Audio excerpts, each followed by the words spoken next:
Hi everyone, thank you so much for participating and sending in questions from the holiday painting class we had over Christmas and New Year's. I've received all your questions and I've looked through all of them. So here are my answers, and I hope that this is going to help you a little bit with your painting journey. Alright, so we received a lot of questions about wetting the back of the paper and re-wetting it. If I cannot paint the whole drawing at once, how can I re-wet the painting? Other than stretching the paper, what are the other benefits of wetting the back? How long did you wait for the surface to dry before painting the next layer? If I dry the front with a hairdryer, the corners begin to lift. Do I re-wet the back? I noticed that your painting is still wet during the whole process, right? This means that you need to make the whole painting in essentially a single day. What is the waiting time between layers? How to keep the back of the paper wet if I'm using a large paper. Alright, so lots of questions about wetting the paper. So let's first talk about how long you wait for the surface to dry and how long is that waiting time. Well, usually when I paint, I will use a hairdryer because it's much faster. But naturally, this can take 15 minutes to an hour. It really depends on your conditions. For example, if you're painting under an air conditioner, it would dry very quickly. Or if you're in a humid environment, it's raining that day, it can take quite a while to dry naturally. You can also place the wet paper after you've prepped it at a slight angle so that the excess water will slide down, as opposed to kind of just having that paper completely flat and the water just stays there. So that's one way to make it dry a little bit faster. Because it takes quite a long time, I do normally use a hairdryer to dry the surface so that I can move on and start the next layer. With that, you have to be a little bit more careful because with a hairdryer, sometimes it can dry unevenly. Certain parts, if you're spending more time on this spot over that spot, it can dry a little bit uneven. So be careful about that. When you dry with a hairdryer, the corners can also lift, as one of the questions have already mentioned this. When that happens, you can simply just wet the back of the paper again with your brush on the corners and press it down flat, and then you can continue. And even throughout the entire painting process, the corners and parts of the paper will start to lift. That's quite natural because it's going to dry eventually. So in that painting process, you can always flip the paper back just a little bit and then brush it with water so that it sticks back onto the acrylic board. However, depending on how much your paper has already dried, this process is not going to be as perfect as when you first did it in that first try before you started your painting. So what happens if you don't finish your painting in one day? Can you re-wet the paper? Well, some of the challenges about re-wetting the paper on a second day is that this process of re-wetting requires you to wet both the back and the front side. But if you already have a painting on top and you wet the top, it can potentially smudge what you've already painted, and that's something that we have to be really, really careful of. Now we also have to think about the purpose of wetting the paper to begin with. Why do we need to wet it? Well, that is to keep the paper flat so that we don't have those buckling effects. And why do we need to have it so flat? Well, this is actually most important during the first layer, that background layer, when we're wetting, coloring the entire paper, that initial first wash. If your paper is bending, it becomes much harder to create a seamless first wash. After the first wash, we actually don't do this again. We don't paint the entire paper at one time. We paint in sections, we paint little details, we add shadows, we add details here and there. So essentially, the work that you're doing on the second day shouldn't be as important in terms of keeping that paper flat as it would be on the first day when you're doing that first background wash. So this is how it is for my process. If you look at my videos on my Instagram, you'll notice that I always start out with my paper very, very flat on the acrylic board. But as I move on to painting more details, you'll notice, I'll show a video here, you'll notice that the corners start to lift or parts of the paper is buckling, and it's not as important in that second, third, fourth layer or fifth layer, which might be something you're doing on the second day as opposed to the first day. Some of the other questions that I've received have a lot to do with the water to paint ratio. How do you control that water? How do you paint fast enough before it dries? So we've got, I think I need some more experience and practice in controlling water to paint ratio. I have trouble with fast drying time in the darkest parts of the painting. I face some difficulty when drawing the dark areas at the top and the bottom. By the time I reach those areas, the water in the middle was already drying. I had a hard time blending two together. It didn't look smooth and natural in the end. Okay, so a few different factors. Take a notice at the brushes that you're using, the paint that you're using, and your technique, and practice your speed. So brushes. There are brushes that have a higher absorbability. They can absorb more water, and there are brushes that have a lower absorbability, so they absorb less water. This video here, this is a video I recently filmed for my 5-week online course on watercolor foundations and water control. And here I'm painting with a brush that has low absorbability and high absorbability. So on the left, you can see that I run out of paint very, very quickly. After maybe 2 lines, it becomes very dry. But on the right, when I paint, I can continue for quite a few more lines before the paint starts to run out. So not only am I able to work much quicker with the brush on the right side because I don't have to go back to my palette and add more paint, I can just stay on my paper and keep painting. I'm also bringing in more water with the brush on the right side. When I bring more water onto my paper, obviously that's going to increase my drying time. It's going to take longer to dry. So definitely check your brushes and do this test. See how many strokes and lines you can create on your paper before you run out of paint, and then you can see whether your brush holds a lot of water or it doesn't hold that much water. So brushes, that's one thing.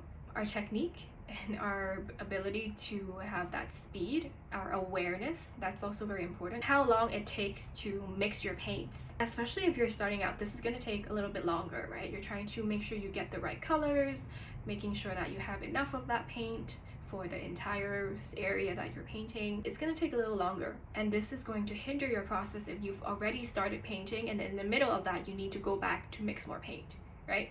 So one thing you can do is to mix all your paints beforehand. Make sure you mix enough so that when you're in that painting process, you don't have to spend that time mixing in between. And in terms of that technique, when I'm painting, I always have a 5% awareness of the other areas of my painting. When I'm painting here, I know that, okay, this other area is not dry, it's about to dry, and if it is about to dry and I'm painting the other area, I go back to the area that's almost drying and I work on that for a little bit, and then I go back to the other area.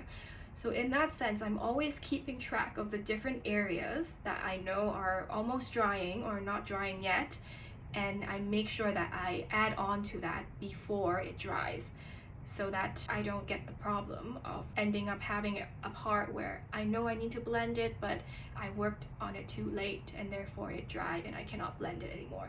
So this takes a little bit of practice in gaining that awareness and kind of keeping track of all the different areas of your painting to know that, okay, I need this and I need that, I need to make sure I work on this now and then that within 5 minutes, and have a control over the entire painting process situation. We also have a few other questions on lifting paint. This one says, I cannot lift it up easily. Seems like you're just dabbing a little and your lift is almost completely. Are you using special paints for lifting? So I'm just using normal paints. It works for most paints unless your watercolor is very, very staining. So you can check that, but usually this works fine. Check with the sponges that you're using. If the sponge you're using is rough enough. If it's a very soft sponge, it might not be strong enough to scratch the paper. Same with the brushes. If you're lifting with a brush, if that brush is, the bristles are dense enough and hard enough to really dig into the paper, that's one thing. When I lift with a brush or a sponge, I wet the sponge and the brush just a little bit so that that water, along with my scratching of that surface, is going to help lift that color off the paper. There are also certain paper brands that will help you lift much easier, but other brands that are not as lift friendly. So that can also be another factor as well. And then we have another question on, you seem to be using gel-like watercolor paint perhaps right out of the two. Whereas many of us use the rock hard watercolor paint, it seems to create difficulties with water to paint ratios. We need to use water to activate the block, but using too much water can dilute. And how did you make the transition between the light and dark so natural? How did you make the dark so dark? Okay, so both of these questions are asking about the same thing. So you will notice that I use paint straight out of the tube and I squeeze that out onto my palette. So this is my palette. This is the palette that I use. And I have paints on it. I already have some paint squeezed on it. But each time I start a new painting, I will always make sure to squeeze in some fresh paint, because especially when you're working with painting that is very high contrasting, where you're using very rich and dark colors, you need that fresh paint in order to have that rich consistency. It's very, very difficult when your paints are kind of dry. Yes, like the question has suggested here, when your paints are very dry, you need to use a lot of water to activate it, but that's going to dilute your color. So definitely freshly squeezed paint is going to be very, very helpful in this process. You can make it work with the watercolor pans and more dry paints, but it takes a lot of effort. You really need to kind of dig your brush into getting that paint, which I find is just much harder to do. Alright, well, I hope that this is helpful. I'm actually going to talk a lot more about this in the online course that's coming up very, very soon. I hope you enjoy this video as well.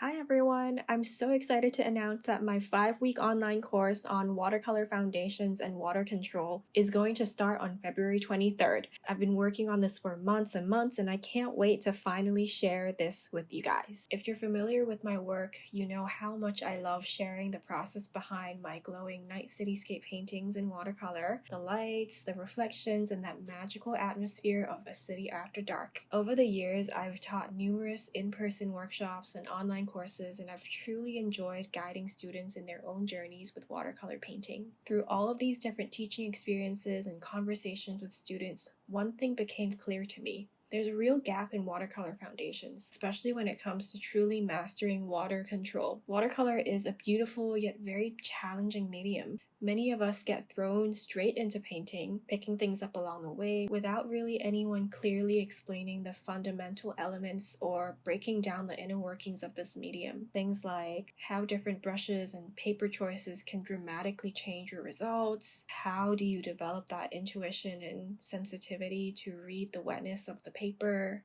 Understanding the crucial water to paint ratio and how it affects every application and every stroke you make. That is exactly why I created this 5-week online course. This class is designed for beginner painters who are serious about building and refining their foundation. We'll slow things down and start right from the beginning, carefully developing the essential foundations of water control, brush handling, developing intuition, before applying everything to real cityscape paintings. Throughout the course, we will complete many targeted exercises and practice sessions designed to sharpen your technique step by step.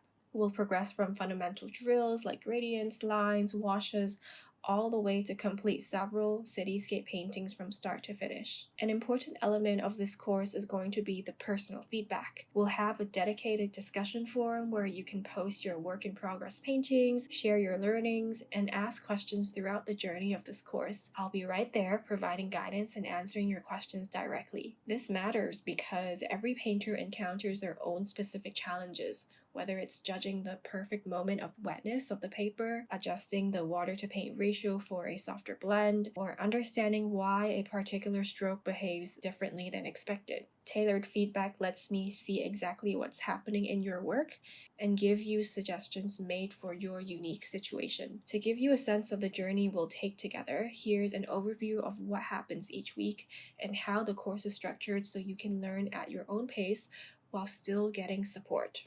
So this course is 100% online and designed with flexibility in mind. The new modules, that's the videos, lessons, and exercises, you can watch, practice, and work through everything on your own schedule.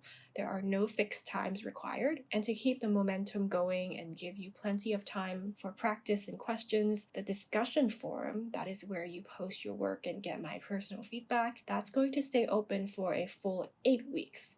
That is the 5 active course weeks, plus an extra 3 weeks afterwards. This gives you extra breathing room to finish exercises, revise earlier weeks, experiment more, and still receive guidance and support from me while the forum is active. After those 8 weeks, the forum closes, so personal feedback won't be available beyond that point, but you'll still keep full access to all the course materials, video lessons, and resources forever.